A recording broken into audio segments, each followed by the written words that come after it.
Assalamualaikum, apa kabar semuanya? Kembali lagi bersama kita di channel Lilin Putih. Sebelumnya jangan lupa subscribe, like, dan share untuk membantu kita berkembang lebih jauh. Oke guys, langsung ke cerita.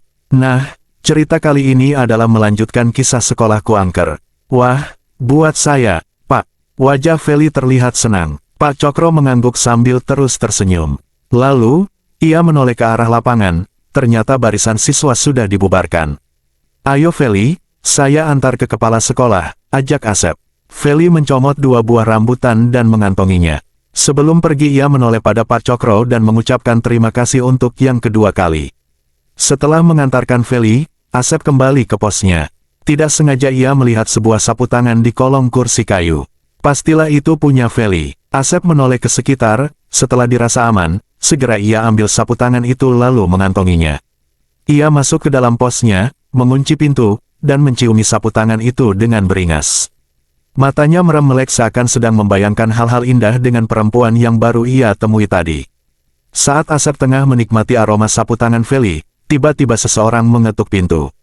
"Sep, Asep," itu suara Feli. Bergegas Asep membukakan pintu. "Ada apa, Fel? Lihat sapu tangan aku." "Enggak." "Oh, iya baru saja aku mau nyamperin kamu. Ini sapu tangannya tadi jatuh di bawah kursi. Syukurlah ketemu, soalnya sapu tangan ini dari pacarku." Asep menyodorkan sapu tangan Feli. "Terima kasih ya, Sep. Kamu satpam yang hebat," puji Feli. Semakin tersanjung saja hati Asep mendapat pujian dari wanita cantik. Entah apa yang sedang Asep rasakan, hatinya menggebu. Mungkin atau pastinya ia sudah jatuh cinta pada Feli. Dan ia berjanji akan terus mengintai perempuan itu sampai berhasil mendapatkan cintanya. Tidak peduli walau Feli sudah punya pacar. "Anak-anak, hari ini kita kedatangan murid baru, ya," kata Bu Yati, guru matematika. Feli dengan percaya diri masuk ke dalam kelas 3A didampingi kepala sekolah. Di kantong tasnya ada buah rambutan pemberian Pak Cokro. "Hai semua, kenalin namaku Felicia Cia, atau biasa dipanggil Feli. Aku pindahan dari SMA Dharma Bakti Yogyakarta. Salam kenal semua," ujar Feli sambil tersenyum. "Hai Feli," serentak semua murid di kelas itu menyapanya. "Feli, kamu bisa duduk di samping Sinta ya," kata Bu Yati. Feli mengangguk dan langsung menuju tempat duduknya. "Baik, anak-anak, tolong temani Feli dan terima dia dengan baik," ya, ucap Pak Kepala Sekolah. "Iya, Pak," jawab semua murid serentak. Walau Feli siswa pindahan, tidak butuh waktu lama untuk bisa beradaptasi dengan teman-temannya juga dengan setiap mata pelajaran. Feli terbilang siswi yang pintar. Ia kini menjadi pesaing beratnya Mona yang setiap tahun meraih juara 1 di kelas itu. Semenjak kedatangan Feli, Mona jadi lebih rajin belajar. Walau Feli mengancam posisi Mona sebagai juara kelas, namun tetap tidak ada permusuhan di antara mereka. Keduanya malah akrab. Setiap hari menghabiskan jam istirahat di kantin bersama teman-teman lainnya. Ada hal yang menjijikan tentang Asep, si satpam muda yang sangat mengagumi Feli. Setiap jam istirahat dia selalu memata-matai Feli berharap sapu tangan wanita itu jatuh lagi dan Asep bisa menciumi sepuasnya. Tapi ternyata Feli tidak pernah menjatuhkan sapu tangannya lagi, tidak pula ada benda miliknya yang jatuh. Rupanya Asep tidak mau menyerah, ia mengintai Feli saat ke kamar mandi siswa. Setelah Feli keluar, Asep mengendap-endap masuk tanpa diketahui siswa lain. Ia membongkar tong sampah dengan harapan ada benda apapun yang Feli buang. Sayangnya, Feli tidak membuang barang apapun miliknya. Tapi Asep menemukan pembalut bekas yang masih ada bercak darah di permukaannya. Ia mengangkat pembalut bekas itu dan memasukkannya ke dalam kantong plastik. Walau sebenarnya ia tidak tahu apakah pembalut itu milik Feli atau bukan. Namun, yang terpenting baginya adalah Feli baru saja masuk ke toilet itu. Dan, dengan bekas pembalut, ia bisa membayangkan Feli. Hari demi hari berlalu, Asep tidak lagi bisa menahan rasa cinta dalam hatinya, ia pun memutuskan untuk menyatakan perasaannya pada Feli. Asep tahu kalau Feli sering pulang belakangan karena becak langganan antar jemputnya sering telat. Sambil menunggu becaknya tiba, ia sering terlihat duduk di kursi kayu depan pos satpam sambil membaca komik. "Feli, saya mau ngomong sesuatu sama kamu." "Ada apa ya, Sep?" Feli menghampiri Asep yang sedang berdiri di depan pintu pos. Asep melirik sekelilingnya. Sudah sepi. Hanya ada motor kepala sekolah yang terparkir di halaman gedung. Asep tahu kalau Pak Gimin pasti sedang sibuk di ruangannya. Aku mau ngomong kalau aku udah lama. Iya, Sep. Feli penasaran karena kalimat Asep terpotong. Aku udah lama cinta sama kamu, Feli. Kaget, Feli mundur selangkah. Pikirannya bergerak cepat untuk mendapatkan sebuah kalimat penolakan secara sopan. Jelas Feli tidak mungkin menerima Asep, bukan soal pekerjaan Asep yang hanya satpam sekolah, tapi Feli sudah punya pacar. Aku senang kalau ada yang cinta sama aku. Tapi, aku kan udah punya pacar, Sep. Kamu jangan khawatir, kita masih bisa berteman akrab. Kok, Feli melayangkan senyum. Oh, begitu, hati Asep berantakan, ia tidak terima cintanya ditolak. Iya Sep, kita berteman aja, ya. Oh ya, kamu mau biskuit coklat? Masih ada 2 nih, kita makan bareng yuk. Feli mengeluarkan kotak makanan dan menyodorkan biskuit coklat pada Asep. Entah kenapa, hati Asep seketika terasa dibakar. Rasa cintanya berubah menjadi amarah yang meluap-luap. Ia menolak biskuit pemberian Feli.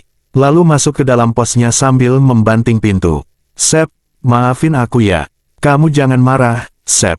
Feli merasa bersalah. Beberapa kali ia memanggil Asep. Tapi, tetap tidak ada jawaban. Ia menyerah dan balik badan hendak kembali ke kursi kayu. Namun tanpa Feli sadari, pintu pos terbuka. Kepalanya dihantam menggunakan martil oleh Asep. Darah mengucur, Feli ambruk.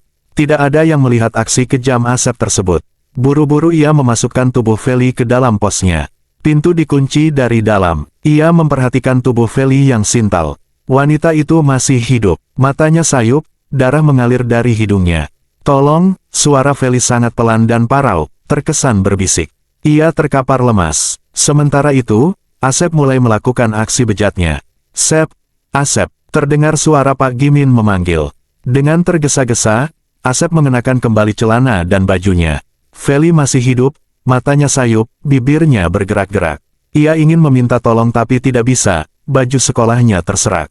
Darah menetes dari selangkangan, Asep telah merampas keperawanan itu. Sebuah martil diambil lagi dari kolong meja, Feli perlahan menggerakkan kepalanya, menatap Asep. Air mata Feli menetes ke pipinya. Saya cinta sama kamu Feli, Asep tersenyum, martil siap dihantamkan lagi. Kita ketemu di surga ya, sayang. Tangan kanan Feli terangkat, memberi isyarat agar Asep tidak membunuhnya. Tapi, martil itu tetap dihantamkan ke kepala Feli hingga ia tewas. Sebuah terpal menjadi pembungkus jenazahnya, dengan rapi ia masukkan jenazah Feli ke kolong meja. Bercak darah di lap termasuk darah yang menetes di tanah, ia gosok-gosokkan tanah itu menggunakan alas sepatunya agar darahnya hilang. Iya, Pak, Asep menghampiri Pak Gimin. Kamu lihat Feli? Tidak. Bapak ini tukang becak langganan antar jemput Feli, tanya Pak Gimin. Di sampingnya berdiri seorang lelaki kurus berbadan hitam mengenakan topi lusuh dan handuk kecil di pundaknya. Iya Pak, biasanya dia nunggu di depan pos satpam, kata tukang becak. Oh, tadi aku lihat dia udah pulang, Pak. Kalau boleh tahu Feli pulang naik apa ya, Pak? Aduh kurang tahu ya, mungkin angkot. Pintar sekali Asep berkata seolah tidak terjadi apapun dan tidak ada yang curiga padanya. Malamnya, Asep duduk di depan pos bersama Cokro. Ia sengaja memberi lelaki itu secangkir kopi yang sudah dicampur obat tidur.